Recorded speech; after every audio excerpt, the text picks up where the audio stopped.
ମୁଁ ବର୍ତ୍ତମାନ ତୁମକୁ କହିବି, କେତେକ ନୂଆ ପିଲା ଅଛ, ପୁରୁଣା ପିଲା ବି କେତେକ ଜାଣିନଥିବ, ମନେ ନଥିବ ଯେ ଆଜି କ'ଣ ବୋଲି ପଚାରିଲେ ଆମେ କହିବା ଯେ ଆଜି ଦର୍ଶନ ଦିବସ ଅପ୍ରେଲ 24। ଦର୍ଶନ ଦିବସ ଅପ୍ରେଲ 24 ବା ଅପ୍ରେଲ 24ରେ କ'ଣ ହେଇଥିଲା ଆମେ ଜାଣନ୍ତି। ଧର ଶ୍ରୀ ଅରବିନ୍ଦ ଅଗଷ୍ଟ 15ରେ ଜନ୍ମଗ୍ରହଣ କରିଥିଲେ, ମା ଫେବୃଆରୀ 21ରେ ଜନ୍ମଗ୍ରହଣ କରିଥିଲେ, ନଭେମ୍ବର 24 ତାରିଖ ସିଦ୍ଧି ଅଧିମାନସ ସିଦ୍ଧି ହେଇଥିଲା। ଇଏ ତ ସବୁ ଦର୍ଶନ ଦିବସ। ପୁଣି ଅପ୍ରେଲ 24ରେ କ'ଣ ହେଇଥିଲା, କାହିଁକି ଏହାକୁ ଦର୍ଶନ ଦିବସ ଭାବରେ ଆମେ ପାଳନ କରୁଛୁ? ଦର୍ଶନ ଦିବସ କ'ଣ? ତାହେଲେ ଆମେ ଜାଣନ୍ତି ମା 1914 ମସିହା ମାର୍ଚ୍ଚ ମାସ 29 ତାରିଖରେ ପ୍ରଥମ ଥର ପଣ୍ଡିଚେରୀ ଆସିଲେ। ପଣ୍ଡିଚେରୀରେ ଆସି ଶ୍ରୀ ଅରବିନ୍ଦଙ୍କୁ ଦର୍ଶନ କଲେ। ମାର୍ଚ୍ଚ 29ରେ ଦର୍ଶନ କରିଛନ୍ତି, 30 ତାରିଖ ଦର୍ଶନ କରିଛନ୍ତି 3ଟା 30 ଘଣ୍ଟା ଘଣ୍ଟା ଧରି ଶ୍ରୀ ଅରବିନ୍ଦଙ୍କ ପାଦ ତଳେ ନତମସ୍ତକ ହୋଇଛନ୍ତି ଏବଂ ସେ ସ୍ୱପ୍ନରେ ଯାହାକୁ ଶ୍ରୀକୃଷ୍ଣ ବୋଲି ଦେଖୁଥିଲେ ଏବଂ ଶ୍ରୀ ଅରବିନ୍ଦଙ୍କର ରୂପକୁ ସେ ଫ୍ରାନ୍ସରେ ରହି ଦେଖୁଥିଲେ, ସ୍ୱପ୍ନରେ ଦେଖୁଥିଲେ, ସେହି ଶ୍ରୀ ଅରବିନ୍ଦଙ୍କୁ ସେ ଦର୍ଶନ କଲେ।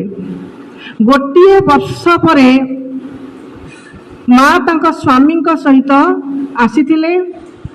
ସେତେବେଳକୁ ପଣ୍ଡିଚେରୀଟି ଫ୍ରାନ୍ସ ଅଧିକୃତ ଥିଲା।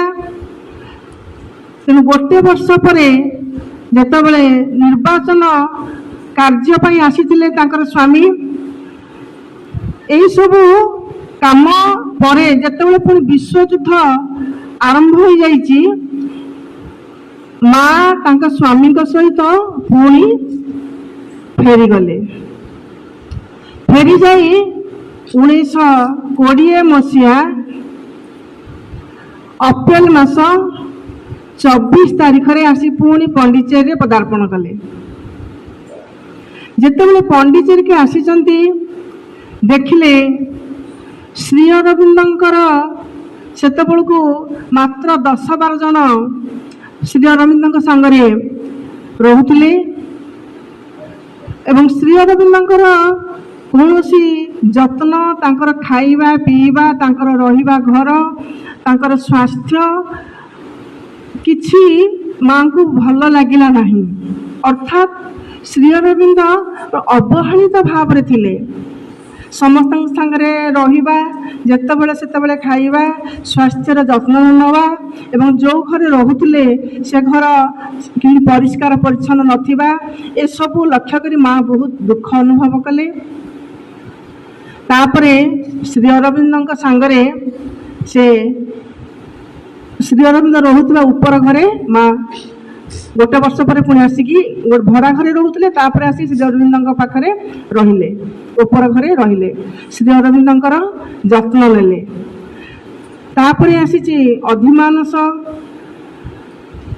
ସିଦ୍ଧିର ଦିବସ 1926 ମସିହା ନଭେମ୍ବର ମାସ 24 ତାରିଖରେ ଶ୍ରୀ ଅରବିନ୍ଦ ମାଙ୍କୁ ସବୁ ଦାୟିତ୍ୱ ଦେଇ ସେ ଅନ୍ତରାଳରେ ସାଧନା କରିବାକୁ ଲାଗିଲେ।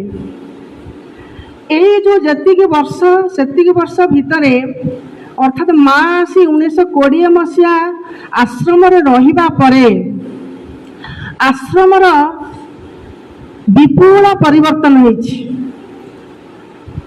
ଅର୍ଥାତ୍ ଆଶ୍ରମ ଯେଉଁ ଅବସ୍ଥାରେ ଥିଲା, ଘର କିଣାଯାଇ ନଥିଲା, ଖାଦ୍ୟ ପାନୀୟ ରୋଷେଇ କରିବାର, ଶ୍ରୀ ଅରବିନ୍ଦଙ୍କୁ ଯତ୍ନ ନେବାର, ଯେତିକି ଜଣ ରହୁଥିଲେ ତାଙ୍କ ପାଇଁ ଘର, ଏସବୁ ଆଶ୍ରମ ଗଠନ ହେଇନଥିଲା। 1920 ମସିହା ପୂର୍ବରୁ ଶ୍ରୀ ଅରବିନ୍ଦ ଆଶ୍ରମ ଗଠନ ହେଇନଥିଲା। ମା ଯେତେବେଳେ ଆସି 20 ମସିହା ପରେ ପହଞ୍ଚିଲେ, ତା ପରଠାରୁ ବିଧିବଦ୍ଧ ଭାବରେ ଶ୍ରୀ ଅରବିନ୍ଦ ଆଶ୍ରମ ଗଠନ ହେଲା। ମା ତାଙ୍କର ଉତ୍ତରାଧିକାରୀ ସୂତ୍ରରେ, ମାଙ୍କର ବାପା ଜଣେ ବ୍ୟାଙ୍କ ମାଲିକ ଥିଲେ। ଅତୁଳାଚଳ ସମ୍ପତ୍ତିର ଅଧିକାରିଣୀ ଥିଲେ ମା ଏବଂ ଉତ୍ତରାଧିକାରୀ ସୂତ୍ରରେ ଯେଉଁ ସବୁ ଟଙ୍କା ପଇସା ସେ ଆଣିଥିଲେ, ଯେଉଁ ସୁନା ରୂପା ଆଣିଥିଲେ, ଟଙ୍କା ପଇସା ଆଣିଥିଲେ, ତାକୁ ବ୍ୟବହାର କରି ମା ଅନେକ ଘର କିଣିଲେ, ଆଶ୍ରମ ପାଇଁ ଘର କିଣିଲେ, ଜାଗା କିଣିଲେ, ବିଭିନ୍ନ ବିଭାଗ ସବୁ ଖୋଲିଲେ। ଆଉ ସେଇଦିନ ଠାରୁ ହିଁ ଆଶ୍ରମ ବିଧିବଦ୍ଧ ଭାବରେ 20 ମସିହା ପରଠୁ ଗଠନ ହେଲା। ମା ନିଜେ ହାତରେ ରୋଷେଇ କରି ଶ୍ରୀ ଅରବିନ୍ଦଙ୍କୁ ଖାଇବାକୁ ଦେଲେ। ଦ୍ୱିତୀୟ ଥର ତାଙ୍କ ସାଙ୍ଗରେ ଦତ୍ତା ସାଙ୍ଗରେ ଆସିଥିଲେ, ସିଏ ଶ୍ରୀ ଅରବିନ୍ଦଙ୍କର ଯତ୍ନ ନେଲେ, ମାଙ୍କର ବି ଯତ୍ନ ନେଲେ, ମା ଶ୍ରୀ ଅରବିନ୍ଦଙ୍କର ଯତ୍ନ ନେଲେ। ନିଜ ହାତରେ ରୋଷେଇ କରି ମା ସାଧକମାନଙ୍କୁ ଖାଇବାକୁ ଦେଲେ, ଶ୍ରୀ ଅରବିନ୍ଦଙ୍କର କଥା ବୁଝିଲେ, ଘର କିଣାଗଲା, ଜାଗା କିଣାଗଲା, ବିଭିନ୍ନ ବିଭାଗ ସବୁ ଧୀରେ ଧୀରେ ଖୋଲିଲା। ଏମିତି ଅବସ୍ଥା ଆସିଲା ଯେ ମାଙ୍କ ପାଖରେ କିଛି ବର୍ଷ ପୁରା ଅଭାବ ଅନଟନ ଭିତରେ ମା ସମୟ ଅତିବାହିତ କରିଛନ୍ତି। ତମେ ଭାବିବ ମା ତ ଦିବ୍ୟ ଜନନୀ, ସିଏ ତ ସବୁ ସୃଷ୍ଟି କରିଛନ୍ତି ବୋଲି ଅପା ଆମକୁ କହୁଛନ୍ତି, ସିଏ ତ କିଛି ମହାଲକ୍ଷ୍ମୀ, ମହାସରସ୍ୱତୀ, ମହାକାଳୀ, ମାହେଶ୍ୱରୀ ସବୁ କିଛି ଶକ୍ତିର ଅଧିକାରୀ, ତାଙ୍କ ପାଖରେ ପୁଣି ଅଭାବ ଅସୁବିଧା ଆସିଲା କୁଆଡୁ? ଲୌକିକତା ଦୃଷ୍ଟିରୁ ସେ ଯେହେତୁ ମାନବ ଶରୀର ନେଇଛନ୍ତି, ମାନବୀୟ ଲୀଳା କରୁଛନ୍ତି, ସେ ସବୁ ଭିତରେ ସେ କିପରି ସମାଧାନ କରନ୍ତି, କିପରି ଚଳେଇ ନିଅନ୍ତି, କିପରି କ'ଣ କରନ୍ତି, ତାହା ଆମକୁ ସେ ଶିଖେଇବା ପାଇଁ ଏସବୁ ଭଗବାନ ଲୀଳା କରନ୍ତି। ମାଙ୍କର ଏତେ ସେ ସମୟରେ ଆଶ୍ରମର ଏତେ ଅର୍ଥାଭାବ ଆସିଲା, ମା ଗୋଟିଏ ଲୁଗା ବି ପିନ୍ଧିବାକୁ ପ୍ରାଥମିକ ଅବସ୍ଥାରେ ପାଇନଥିଲେ। ଲୁଗାକୁ ଛାଡ଼ି ଯାଇଥିବା ଲୁଗାକୁ ରଫୁ କରିକି ମା ପିନ୍ଧିଛନ୍ତି।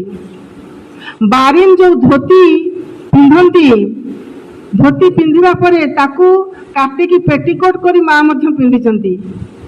ଅର୍ଥାତ୍ ସମସ୍ତ ସମ୍ପତ୍ତି, ସମସ୍ତ ସୁନା ରୂପା, ସମସ୍ତ ଟଙ୍କାର ବିନିଯୋଗ କରି ସେ ଆଶ୍ରମ ପାଇଁ ଘର ତିଆରି କରିଛନ୍ତି, ଜାଗା କିଣିଛନ୍ତି, ବିଭିନ୍ନ ବିଭାଗ ଖୋଲିଛନ୍ତି, ଆଶ୍ରମକୁ ଥଇଥାନ କରିଛନ୍ତି।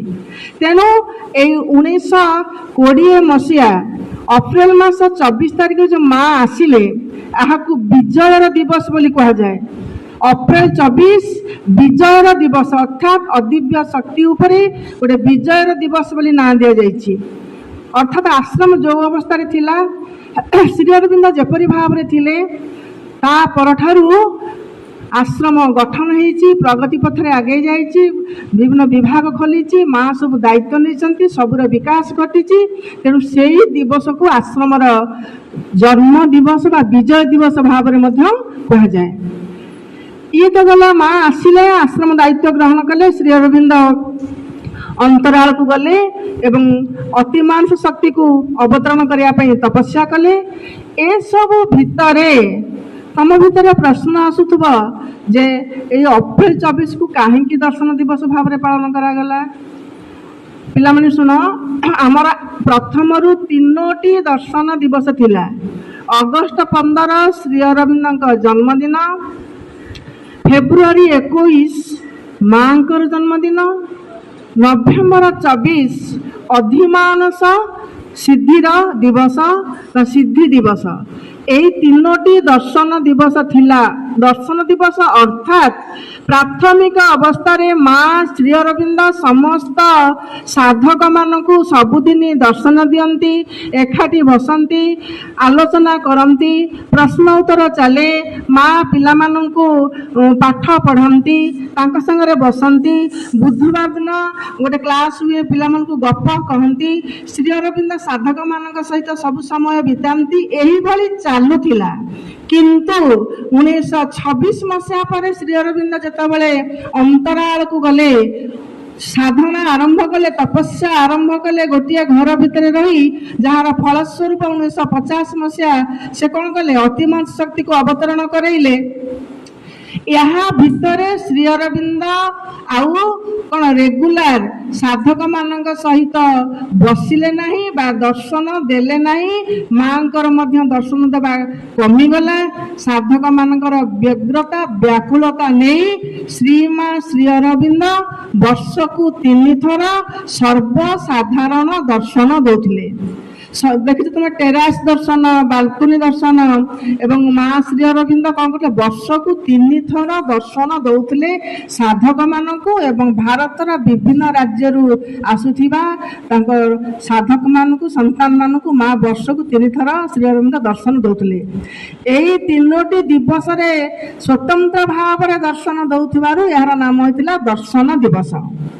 ପୁଣି କ'ଣ ହେଲା ନା 1938 ମସିହା ନଭେମ୍ବର ମାସ 23 ତାରିଖ ରାତି ପାହିଲେ ହବ ନଭେମ୍ବର 24 ଦର୍ଶନ ଦିବସ। କେତେ ମସିହା? 1938 ମସିହା ହେଲା। 19 ମନେ ରଖ, 1938 ମସିହା ନଭେମ୍ବର ମାସ 23 ତାରିଖ ଦିନ ରାତିରେ ଗୋଟିଏ ଘଟଣା ଘଟିଲା। ରାତି ପାହିଥିଲେ 24 ତାରିଖ ନଭେମ୍ବର 24 ଦର୍ଶନ ଦିବସ। ମା ଶ୍ରୀ ଅରବିନ୍ଦ ଦର୍ଶନ ଦେବେ। ହଜାର ହଜାର ଲୋକ ଆସି ତା ଆଗରୁ ଆଶ୍ରମରେ ଅଛନ୍ତି। ରାତି ପାହିଲେ ଦର୍ଶନ କରିବେ ପ୍ରଭୁଙ୍କୁ, ମାଙ୍କୁ। କ'ଣ ହେଇଛି? ରାତି ଠିକ 2ଟା ବେଳେ, ରାତି 2ଟା ବେଳେ ଶ୍ରୀ ଅରବିନ୍ଦ ସ୍ନାନ କରନ୍ତି। ଚମ୍ପକଲାଲ ଯାଇଛନ୍ତି ତଳ ମହଲାକୁ ପାଣି ଗରମ କରିବା ପାଇଁ। ଏହି ସମୟରେ ଗୋଟେ ଘଟଣା ଘଟିଲା। ପୁଣି ଏଇ ଘଟଣାଟି କାହିଁକି ଘଟିଲା ମୁଁ କହୁଛି। ମା ଶ୍ରୀ ଅରବିନ୍ଦ ସ୍ପଷ୍ଟ ଭାବରେ କହିଛନ୍ତି 1930 ମସିହା ଠାରୁ ପୃଥିବୀରେ ଅଦିବ୍ୟ ଶକ୍ତିମାନଙ୍କର ଘୋର ଆକ୍ରମଣ ଆରମ୍ଭ ହୋଇଯାଇଥିଲା ପୃଥିବୀରେ। ସେ ସମୟରେ ତୁମର ବେନିଟୋ ମୁସୋଲିନ୍, ତୁମର ଯେଉଁ ହିଟଲର, ଏମାନଙ୍କର ସବୁ କାର୍ଯ୍ୟକଳାପ ଆଉ ବହୁତ ଅରାଜକତା, ଅଦିବ୍ୟ ଶାସନ, ଅଦିବ୍ୟ ଶକ୍ତିର କାର୍ଯ୍ୟକଳାପ 30 ମସିହାରୁ ଘୋର ଭାବରେ ଚାଲିଥିଲା। କାରଣ ଏଇ ଅଦିବ୍ୟ ଶକ୍ତି ସତ୍ତାର କାର୍ଯ୍ୟ ହେଲା, ସେ ଦିବ୍ୟକୁ କେବେ ହେଲେ ପ୍ରକାଶ କରିବାକୁ ସହଜରେ ଦେବେ ନାହିଁ। ଯୋଉଠି ଦିବ୍ୟ ଶକ୍ତିର ପ୍ରକାଶ, ଦିବ୍ୟ ଶକ୍ତି, ଆଧ୍ୟାତ୍ମିକତା, ତାର ଚାରିପଟରେ ଅଦିବ୍ୟ ଶକ୍ତିମାନଙ୍କର ଆକ୍ରମଣ ସଦା ସର୍ବଦା ଯୁଗେ ଯୁଗେ ଘେରି ରହିଥାଏ। ତେଣୁ ଏଇ 1930 ମସିହାରୁ ପ୍ରବଳ ମାତ୍ରାରେ ଅଦିବ୍ୟ ଶକ୍ତିମାନଙ୍କର ଆକ୍ରମଣ ଚାଲିଛି। ଆଉ ମା ଯେତେବେଳେ ଆଶ୍ରମର ଦାୟିତ୍ୱ ନେଇଛନ୍ତି, କାର୍ଯ୍ୟ କରୁଛନ୍ତି, ଶ୍ରୀ ଅରବିନ୍ଦ ଅନ୍ତରାଳରେ ରହି ସାଧନା କରୁଛନ୍ତି, ଏହି ସମୟରେ କ'ଣ ହେଲା ନା ଶ୍ରୀ ଅରବିନ୍ଦ ଦେଖିପାରିଲେ ଏବଂ ଜାଣିପାରିଲେ ଯେ ସେଇଦିନ ପୂର୍ବ ଦିନ ରାତିରେ ଅର୍ଥାତ୍ 1938 ମସିହା ନଭେମ୍ବର ମାସ 23 ତାରିଖ ରାତିରେ ଅଦିବ୍ୟ ଶକ୍ତିମାନେ ମାଙ୍କ ଉପରକୁ ଗୋଟେ ଆକ୍ରମଣ କରିବାକୁ ଆସୁଛନ୍ତି। ଶ୍ରୀ ଅରବିନ୍ଦ ଜାଣିପାରିଲେ ଏବଂ ମାଙ୍କୁ ରକ୍ଷା କରିବାକୁ ଯାଇ ସେ କ'ଣ କଲେ, ସେ ଅଦିବ୍ୟ ଶକ୍ତିମାନଙ୍କ ସହିତ ତାଙ୍କ ଶକ୍ତି ଲଢ଼େଇ ଚାଲିଲା। ସେହି ସମୟରେ ଶ୍ରୀ ଅରବିନ୍ଦ ନିଜକୁ ରକ୍ଷା କରିବା କଥା ଭୁଲି ଯାଇଥିଲେ ଏବଂ ରାତି 2ଟା ବେଳେ ସେ ଯେତେବେଳେ ସ୍ନାନ କରିବାକୁ ଯାଇଛନ୍ତି ଗାଧୁଆ ଘରକୁ, ଗାଧୁଆ ଘର ତାଙ୍କ ରୁମରୁ ଗାଧୁଆ ଘରକୁ ଯିବା ସମୟରେ ବାଘ ଛାଲର ମୁଣ୍ଡର ଯେମିତି ପଡ଼ିଛି, ସେଠି ତାଙ୍କୁ ଗୋଟେ ସତକୁ ସତ ବାଘ ମୁଣ୍ଡ ଭଳିଆ କିନ୍ତୁ ଗୋଟେ ଅନୁଭବ ହେଲା ଏବଂ ସେ ଝୁଣ୍ଟିକି ପଡ଼ିଗଲେ। ଚମ୍ପକଲାଲ ଯାଇଛନ୍ତି ତଳ ମହଲାକୁ କ'ଣ ପାଣି ଗରମ କରିବା ପାଇଁ।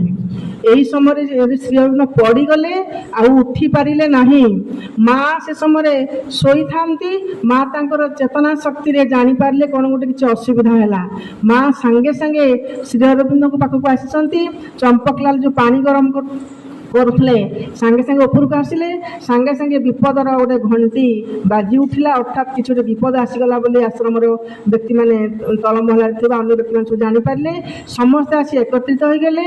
ଦେଖନ୍ତି ତ ଶ୍ରୀ ଅରବିନ୍ଦ ସେଠି ପଡ଼ିଛନ୍ତି, ଆଉ ଉଠି ପାରୁନାହାନ୍ତି। ତାଙ୍କୁ ବିଛଣାକୁ ନିଆଗଲା ଏବଂ ଡାକ୍ତରଙ୍କୁ ଡକାଗଲା। ବହୁତ ପରୀକ୍ଷା କରାଗଲା।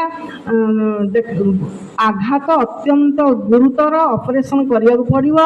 ଡାହାଣ ଆଣ୍ଠୁର ଉପର ହାଡ଼ଟି ଅତ୍ୟନ୍ତ ଗୁରୁତର ଭାବରେ ଭାଙ୍ଗି ଯାଇଛି।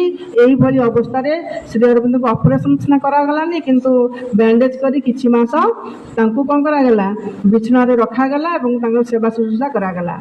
ଆଉ ରାତି ତ ପାହିଥିଲେ ହେଇଥାନ୍ତା ନଭେମ୍ବର ମାସ 24 ତାରିଖ, ଆଉ ଦର୍ଶନ ଦିବସ କ'ଣ ହେଲା, ହେଇପାରିଲା ନାହିଁ। କିନ୍ତୁ ମା ସବୁ ଯେହେତୁ ଏତେ ରାଜ୍ୟରୁ ବାହାର ରାଜ୍ୟରୁ ସମସ୍ତେ ଆସିଛନ୍ତି, ମା କ'ଣ କଲେ ସମସ୍ତଙ୍କର ମନ କଥାକୁ ବୁଝିକି ସେ 24 ତାରିଖ ଦିନ ସନ୍ଧ୍ୟାବେଳେ ମା ଏକୁଟିଆ ସେ ସାଧକମାନଙ୍କୁ ଦର୍ଶନ ଦେଇଛନ୍ତି। କିନ୍ତୁ ତାପରେ ନଭେମ୍ବର 1938 ମସିହା ନଭେମ୍ବର ମାସ ଦର୍ଶନ ବନ୍ଦ ହେଲା। ତାପରେ ଅଗଷ୍ଟ ପର୍ଯ୍ୟନ୍ତ ଶ୍ରୀ ଅରବିନ୍ଦ କ'ଣ କଲେ, ଆଉ ଅଗଷ୍ଟ ମାସରେ ବି ଦର୍ଶନ ଦେଇପାରିଲେନି। କିଛି ମାସ ସେ ଅସୁସ୍ଥ ହେଇକି ରହିଲେ। ସବୁ ଲୋକଙ୍କ ଭିତରେ ଯେଉଁ ବ୍ୟାକୁଳତା ରହିଲା, ସମସ୍ତଙ୍କ ଭିତରେ ବ୍ୟାକୁଳତା ଯେଉଁ ରହିଲା, ଦର୍ଶନ କରିବେ, ଦୁଇଟା ଦର୍ଶନ ତିନିଟା ଦର୍ଶନ କରିନାହାନ୍ତି, ସମସ୍ତଙ୍କର ବ୍ୟାକୁଳତାକୁ ନେଇ ଶ୍ରୀ ଅରବିନ୍ଦ ଘୋଷଣା କଲେ, ମା ଶେଷ ଥର ପାଇଁ ପଣ୍ଡିଚେରୀ ଯେଉଁ ଆସିଥିଲେ 1920 ମସିହା ଅପ୍ରେଲ ମାସ 24 ତାରିଖ ଦିନ। ତେଣୁ 1939 ମସିହା ଅପ୍ରେଲ ମାସ 24 ତାରିଖଠୁ ଏହି ଦର୍ଶନ ଦିବସ ଆରମ୍ଭ ହୋଇଛି। ଅର୍ଥାତ୍ ତା ପୂର୍ବରୁ 3ଟି ଦର୍ଶନ ଦିବସ ଥିଲା। 1939 ମସିହା ଅପ୍ରେଲ ମାସ 24 ତାରିଖଠୁ ପୁଣି ଏହି ଦର୍ଶନ ଦିବସଟି ଯୋଗ କରାଗଲା, ଯାହା ଫଳରେ କି ଆମେ ବର୍ଷକୁ 4ଟି ଦର୍ଶନ ଦିବସ ପାଳନ କରୁଛୁ। এই 4ଟି ଦର୍ଶନ ଦିବସରେ ମା ଶ୍ରୀ ଅରବିନ୍ଦ ଦର୍ଶନ ଦିଅନ୍ତି। ଆକୁ ଦର୍ଶନ ଦିବସ କୁହାଯାଏ। ଦର୍ଶନ ଦିବସ ଅର୍ଥ ସମସ୍ତେ ସ୍ୱଚକ୍ଷୁରେ, ଆଉ ତ ବାରମ୍ବାର ଦର୍ଶନ ହେଇପାରିଲାନି ନା ମା ଶ୍ରୀଙ୍କୁ, এই ଦର୍ଶନ ଦିବସ ମାନଙ୍କରେ ସର୍ବସାଧାରଣ ମାନେ ପ୍ରଭୁଙ୍କୁ ମାଙ୍କୁ ଦର୍ଶନ କରିପାରିବେ। ସେଥିପାଇଁ ଏହାର ନାମ ରଖାଗଲା ଦର୍ଶନ ଦିବସ। ଆଉ 1939 ମସିହା ଅପ୍ରେଲ ମାସ 24 ତାରିଖଠୁ ଏହି ଦର୍ଶନ ଦିବସଟି ଯୋଗ କରାଗଲା। ଆଗରୁ 3ଟି ଦର୍ଶନ ଦିବସ ଥିଲା। ତେଣୁ ଆଜି ଦିବସ ତାତ୍ପର୍ଯ୍ୟ ସବୁ ବୁଝିପାରିଲ, ଆଜି କାହିଁକି ଦର୍ଶନ ଦିବସ ହେଲା। ତେଣୁ ସମସ୍ତେ ଦର୍ଶନ ଦିବସ ଭାବରେ ପାଳନ କରୁଛେ, ବୁଝିପାରିଲ ତ। ଆଜି ଦର୍ଶନ ଦିବସ ଅପ୍ରେଲ ମାସ 24 ତାରିଖ। ଆମେ ସମସ୍ତେ ମାଙ୍କ ସ୍କୁଲରେ କ'ଣ କରୁଛନ୍ତି, ପଢୁଛନ୍ତି। ତମେ ଭାବୁଥିବ ଯେ ଆମେ ବୋଧେ ଆମ ବାପା ମା ନାଁ ଲେଖେଇ ଦେଇଛନ୍ତି, ଆମେ ଏଠି ଆସିକି ପାଠ ପଢ଼ିବୁ ଏବଂ ଭଲ ନମ୍ବର ରଖିକି ସାର୍ଟିଫିକେଟ୍ ନେଇକି ଯିବୁ।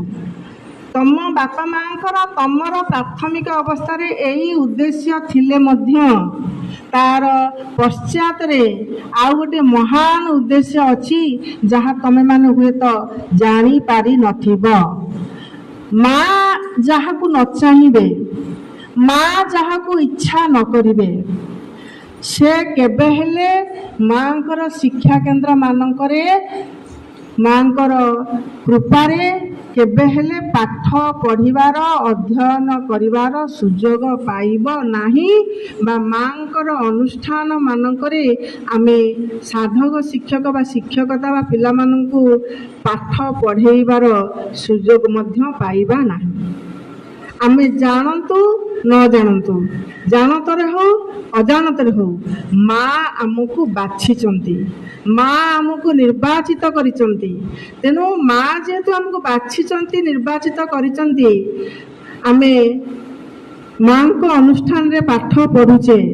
ତେଣୁ ଆମର କାମ ହେଲା ଯେଉଁ ଭବିଷ୍ୟତ ଅତିମାନସ ଯୁଗ ଆସୁଛି, ଯେଉଁ ଅତିମାନବ ସୃଷ୍ଟି ହେବେ, ଯେଉଁ ନୂଆ ସମାଜ ଗଠନ ହବ, ଯେଉଁ ନୂଆ ମଣିଷମାନେ ତିଆରି ହେବେ, ଏମାନଙ୍କୁ ତିଆରି ହେବେ ଏହି ଶ୍ରୀ ଅରବିନ୍ଦ ପୂର୍ଣ୍ଣାଙ୍ଗ ଶିକ୍ଷା କେନ୍ଦ୍ର ଯେତିକି ସଂସାରରେ ଖୋଲିଛି, ଏ ସବୁ ଗୁଡ଼ିକ ହେଉଛି ତାର ପ୍ରସ୍ତୁତିର କ୍ଷେତ୍ର। ପ୍ରସ୍ତୁତିର କ୍ଷେତ୍ର ହେଉଛି ଏହି ସ୍ଥାନ ଗୁଡ଼ିକ। ତେଣୁ ଆମେ ପାଠ ପଢ଼ିବା ସହିତ ମୁଖ୍ୟ କଥା ହେଲା ଆମେ ଗୋଟେ ଦିବ୍ୟ ଜୀବନ ପାଇଁ ପ୍ରସ୍ତୁତ ହେବା, ଭଗବାନଙ୍କୁ ଭଲ ପାଇବା।